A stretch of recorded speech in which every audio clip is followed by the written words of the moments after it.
എന്തായാലും വരാനുള്ള വഴി തങ്ങൂലല്ലോ. അനക്ക് ഒറ്റയ്ക്ക് ഇരുന്നിട്ട് ഇടങ്ങാറൊന്നുമില്ലേ?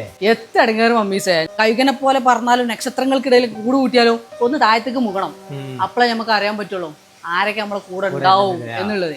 നമ്മളെ ആൾക്കാരാണെന്ന് വിചാരിച്ചിരിക്കുന്ന പല ആൾക്കാരും ഉണ്ടാവില്ല. അതേ സമയത്ത് നമ്മൾ ഒരിക്കലും പ്രതീക്ഷിക്കാത്ത കുറെ ആൾക്കാർ നമ്മളെ കൂടെ നിൽക്കാനുണ്ടാവും. ഒരു വീഴ്ച നല്ലതാ, അപ്പോഴതൊക്കെ അറിയുള്ളൂ നമുക്ക്. അതുകൊണ്ട് എന്താണ് ഇനി ആരൊക്കെ നമ്മളെ കൂട്ടത്തിൽ നിർത്തണം, ആരൊക്കെ നിർത്തണ്ടെന്നൊക്കെ നമുക്ക് പഠിക്കാനുമായി. ചായ കുടി ചായ എടുക്കടാ ബാബു, ചായ എടുക്കടാ. അപ്പൊ ഇനി ഇവിടുന്ന് അങ്ങോട്ട് നമുക്ക് അതിനനുസരിച്ച് നിന്നാ മതിയല്ലോ. ഓരോ വീഴ്ചയും ഓരോ പാഠമാണ്. അതെ പിന്നെ ഞങ്ങള് പോട്ടെ. പോവാ എന്നായിക്കോട്ടെ, ഇൻഷാല്ലാ. ഫ്രീ ആവുമ്പോ വരീട്ടാ. ഓക്കെ ശരി. കേക്കിന്റെ കവർ വരെ തിന്നോ? ചായ സൂപ്പർ ആയിട്ടാ. ഇന്നലെ നീ ഓറഞ്ച് ജ്യൂസ് ഇന്നലെ എന്ന് തന്നെ പരിപാടി.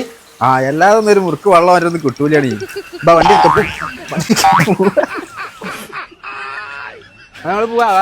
നാളെ വരാം. ആദ്യാള് ഓട്ടോറിക്ഷ വിളിച്ചു വന്നിട്ട് ചായ കുടിച്ചാനേ. നാളെ കിട്ടു വാജി, എനിക്ക് ഞാൻ കാണിച്ചടാ. നിങ്ങളെ ചെങ്ങായിക്ക് നിങ്ങളോട് ഭയങ്കര സ്നേഹാണല്ലോ. എന്നും വരുന്നുണ്ടല്ലോ നിങ്ങളെ കാണാന്. കൊണ്ടുവരുതേ ഇന്നോട് സ്നാൻഡ് ആയിട്ട് വരുന്നല്ലോ. ഓ ചായ കുടിച്ചാൻ വേണ്ടിട്ട് വരികയാണ്. ഒന്നെങ്കിൽ ചായ അല്ലെങ്കിൽ ജ്യൂസ്, അതിന് വേണ്ടി മാത്രം വരികയാണ്. ഓൻ എനിക്ക് ശരിക്കറിയില്ല. ആ കറുത്ത കുപ്പായിട്ട് നോക്കില്ല ബാവു. ഓ ചായ കുടിച്ചാൻ വേണ്ടി മാത്രം വരുന്നതാണ്. ഇനി എങ്ങാനും ഓൻ വരുമ്പോ ഓനക്ക് ചായ എടുത്തിട്ട് ആർക്ക് കിട്ടും.